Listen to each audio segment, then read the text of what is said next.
आज मैं आपको सुनाने जा रहा हूँ एक ऐसी कहानी जो हमें सिखाती है कि बिना सोचे समझे लिया गया फैसला कितना बड़ा नुकसान कर सकता है। ये कहानी है ब्राह्मण की पत्नी और नेवले। तो चलिए शुरू करते हैं। बहुत समय पहले एक नगर में देव शर्मा नाम का एक ब्राह्मण रहता था। उसकी पत्नी ने एक सुंदर बेटे को जन्म दिया। उसी दिन एक मादा नेवले ने भी एक बच्चे को जन्म दिया, लेकिन दुर्भाग्य से वह मर गई। ब्राह्मण की पत्नी को उस छोटे नेवले पर दया आ गई। उसने उसे अपने बेटे की तरह पालना शुरू कर दिया।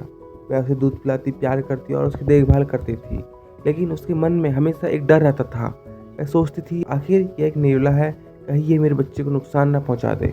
एक दिन ब्राह्मण की पत्नी पानी भरने के लिए कुएं पर जा रही थी। उसने अपने पति से कहा, मैं पानी लेने जा रही हूँ, बच्चे का ध्यान रखना और नेवले पर नजर रखना। लेकिन पत्नी के जाते ही ब्राह्मण भी भिक्षा मांगने घर से बाहर चला गया। घर में केवल बच्चा और नेवला रह गए। तभी अचानक एक काला सांप बिल से बाहर निकला और बच्चे की ओर बढ़ने लगा। नेवले ने जैसे ही खतरा देखा, वह तुरंत सांप पर टूट पड़ा। दोनों के बीच भयंकर लड़ाई हुई। आखिरकार नेवले ने सांप को टुकड़े टुकड़े करके मार डाला। उसके मुंह और पंजों पर सांप का खून लग गया था। लेकिन नेवला खुश था कि उसने अपने छोटे भाई जैसे बच्चे की जान बचा ली।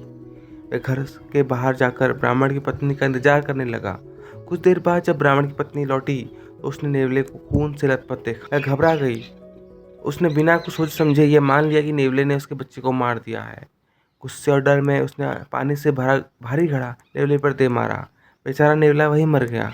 जब वह घर के अंदर गई तो उसने देखा कि उसका बच्चा सुरक्षित सो रहा था और पास में काला सांप मरा पड़ा था। अब उसे अपने भयानक गलती का एहसास हुआ। वह पछतावे में रोने लगी और सोचने लगी, मैंने बिना सच जाने अपने ही रक्षक को मार डाला। दोस्तों, इस कहानी से हमें सीख मिलती है, बिना सोचे समझे कभी कोई फैसला नहीं लेना चाहिए। गुस्सा, डर और जल्दबाजी इंसान से ऐसी गलतियां करवा देते हैं जिसका पछतावा जिंदगी भर रहता है। अगर आपको ये कहानी पसंद आई हो तो वीडियो को लाइक करें, चैनल को सब्सक्राइब करें और अपने दोस्तों के साथ शेयर ज़रूर करें। धन्यवाद। फिर मिलेंगे एक नई प्रेरणादायक कहानी के साथ।